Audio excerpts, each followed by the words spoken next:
And Yeah. we could keep going on about this for a few more hours too. But what about your experience living in Japan? So you said this isn't the first time you've come to Japan. Yeah. So in both instances, what has been your experience moving to Japan, or moving to a different place, or just living in Japan in general?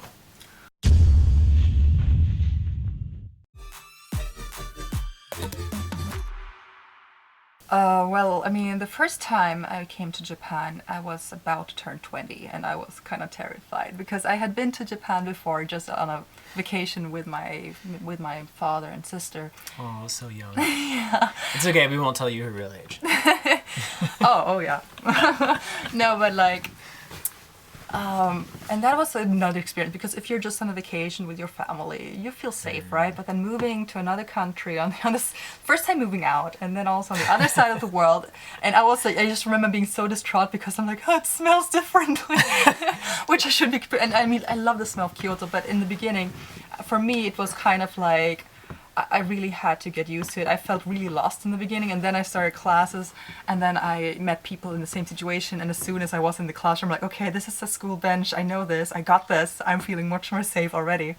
It was the first time you moved out of your parents' house? Yeah, it all moving Wow. out. So the first time I moved out was going directly to the other side of the world, another continent, and I didn't speak a lot of Japanese. I could basically ask you what the weather was like, That pretty much same thing with me. Yeah, okay. Except I moved out of my parents' house when I was like 18 or 19. Okay. And then I moved to like 2 or 3 different places in the States before moving to Japan. So Yeah. in that case, I kind of had experience living on my own, so it wasn't as big of a change for me. But the biggest thing, which I'm sure you can relate to, is not having support. Yeah. Like not having someone here that you can get help from, or things like that. That's Yeah, it was really tough, especially like if you don't know the language properly. Like,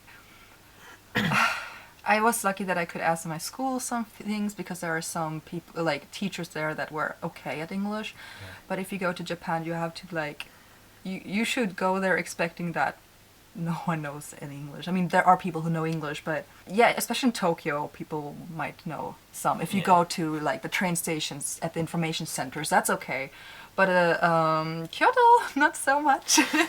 And so it was all pretty terrifying at first. I was living my dream, but the first like few days were really hard for me. But then when I got used to it, I had the time of my life. And I think it was a really different experience being in Kyoto compared to Yokohama, because in Kyoto I didn't, as I said, I didn't really speak much Japanese, and I mostly just hung out with my classmates that were like from different parts of the world, also foreigners. So especially a girl from Canada and a guy from Germany. And so I felt much more like a tourist living in Kyoto and kind of experiencing Japan for 9 months, kind of as a tourist living there, while in Yokohama I lived in a share house and like with other Japanese people, some foreigners but mostly Japanese people, and I got to go to places like Costco with them, which Yay! which is like, I didn't even know Costco existed before coming to Japan. And so for me, kind of having this road trip with Japanese people felt like, oh, I'm experiencing Japan from the point of view of Japanese people. Yeah. And that was like Yeah. another kind of adventure. I mean, even though like going to the supermarket or the mall might not seem like such an adventure for me. Any question? Okay. So, in Kyoto, you're studying Japanese. Yeah. In Yokohama, working mainly. No, Or Joko, both. At first, like, So, yeah. the main question I want to ask here is, you were mainly hanging out with foreigners as your primarily friends in Kyoto, Yeah. and now Japanese people in Yokohama. So, do you feel like, or notice a huge difference as far as how quickly your Japanese improved as far as Kyoto versus Yokohama, or not really? I think it's difficult to say because I think I felt much more of an improvement in Kyoto, which sounds weird, but that's because I went there from like knowing very little to knowing a bit more how to say. Like I feel like, and when I came to the Kyoto, I barely knew how to say anything, and by the end of it, I could kind of have a conversation. While moving to Yokohama, I was able to have kind of a conversation, and now I'm much better. but it's not like this. It's like it's difficult to know how much I've improved, really, because Sure, sure. so and but I definitely think that since in Kyoto, one of the reasons why I didn't have many Japanese friends there were, first of all, I was mostly just hanging out with my classmates who were foreigners. I didn't even know how to meet Japanese people, except unless like my classmates had Japanese friends. I didn't have I didn't have like internet on my phone.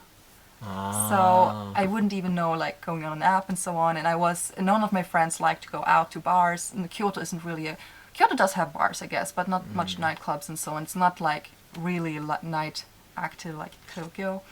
Living together with Japanese people helped me improve my Japanese because every time I didn't know something, I could ask them. And I think it's much quicker. Of course, you improve your Japanese much faster if you know Japanese people. On the other hand, I think it's difficult for me to say because at work I felt like my self-confidence plummet because I was faced with so much Japanese that I didn't know, and people used language that I did not understand because it was business Japanese. So every time I actually hang out with a Japanese friend, I kind of get surprised, like, oh, I actually do know Japanese. It's not that, like, because it's so different. And I think it's really difficult to say, like, where I learned more. Yeah, it's just like you will always feel like you take much bigger steps when you start out a language, right? Yeah, and I think also, like, learning the basics of Japanese is actually relatively easy. Like, I think especially going to, like, a school where you're having classes and you're learning it and you're doing homework and taking tests and whatnot, it's really easy to get the basics and like you said, when you're learning a new language, everything is new. And so learning how to count or how to read hiragana or like basic kanjis and stuff like that, you can kind of go from 0 to 100 really fast. And then but that step from breaking from that to what you're talking about as far as being more confident in conversation and in business is something that's really hard to do in a classroom environment. That there's something that you can't learn in a class that you get from hanging out with Japanese people and just. I would say, like, I don't feel like I learned a lot of Japanese when I was working at the company, because I was mostly like sitting for myself with debugging, trying to like understand those things. But I think like hanging out with Japanese people is like cementing what you've learned in school. So when I'm with Japanese friends, maybe I can ask them, oh, what does this mean in Japanese? Or how do you say this in Japanese? And that's really helpful. But I feel like what helped me was learning grammar in school and learning vocabulary, but vocabulary can go in one ear and go out the other unless you actually use it in a conversation. Sure. So I feel like, for me at least, hanging out with Japanese people really helped me kind of put the Japanese I had learned in school to use, and then it was just so much easier for it to like stay with me instead of like flying out the window as soon as we move on to the next lesson. So that's kind of how it worked for me at least. And what about living arrangement, like moving houses or picking your houses? Like, did you have to pick your own place where you wanted to live? Like, what was that process like? I think, like, if you're interested in going, like, studying at a language school in Japan, I think most language schools, at least in my experience, they will offer you quarters, like somewhere, like their own dormitories and so on. But I myself did not want to do it this time around. In Kyoto, no, in Kyoto, in Kyoto they had this agency in the same building, and so we would be able to kind of find apartments through them, but it was kind of expensive for an itty-bitty living space, as Ginny would say. And this time around I felt like I was kind of lonely in Kyoto, honestly, because I did have friends in the same building, but my room was so small, it was not fun having anyone over. And I felt like I would rather live I had a beautiful view in Kyoto, and I lived really close to school, but I felt in Yokohama I would be willing to live a bit further away as long as I had a little bit of a bigger living space, and and also I really liked the idea of a share house where I would be able to meet people almost daily, depending on what kind of shared house it is. And so I actually went with Oak House. They're pretty famous. I think, they have apartments, they have share houses. What was the name again? Oak House. Oak House. And I'm really happy living with them, actually. I found a really great share house that suits me really well. And one of the reasons I took that particular one is because it's close to IKEA, which is like Sweden represent. No, but they have a lot of different options, and it's pretty reasonable priced, I'd say. So if and they have also staff that speak like perfect English. So if you're worried about anything, if you need help, they'll be there for you. So I think they're pretty good. And if you just search on Google like share house Tokyo or share house in the city you want to look for, you will find a lot of results. Not just Oak House, but there's like Japanese companies are starting to get on the share house train. They're realizing the profitability of it, and so you'll start seeing more and more. Unfortunately, though, some of the ones that are more Japanese only accept people who are Japanese. If you're a girl, you're actually in more luck because there are actually more share houses that are women only. So if you're a guy, you might find a really nice share house, but you have to just check the fine print to make sure that guys are allowed. Another thing I want to point out when it comes to why some share houses are like landlords don't accept foreigners, it's not because they're just racist. I mean, maybe some of them are. I mean, Japan does have some racism, but like any country. But the main reason from what I've heard is actually a lot of foreigners there they don't plan in advance when they're gonna move, especially when they're going back to their own countries. So they just dump all their furniture and all their stuff in front of their house. Like they don't dispose of it correctly. And so, for example, in Japan, there's sodaigomi, which is big garbage, like a mattress or like furniture, and you have to pay to get it disposed of. Like I think as in any country, really. And if you just leave it on the street in front of your house, the landlord will, or like someone has to pay for it, someone has to clean it up. And since a lot of foreigners kind of don't do it, they don't do it properly, it becomes pretty messy for the landlord. And in my case, I'm moving actually back home next week, and so I have since a couple of weeks back tried to get rid of my stuff. I have given away my furniture to neighbors, and there are also sites like Mottainai, I think it's called, on Facebook, where it's just a Facebook group where you can give away your stuff to other people, that you can come pick it up. So just prepare a few weeks in advance.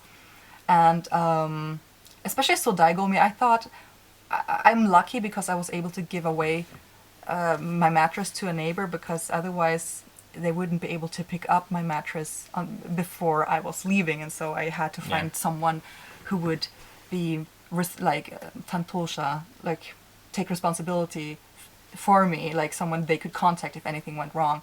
And so if you find that, then it's fine, I guess. But that made me really stressed me out until I found a solution. So if you're moving back to your country, just make sure to like really look everything up a few weeks or months in advance. Facebook, Craigslist, what she said, like Mottainai, or like there's like sayonara sales, like that's also really big.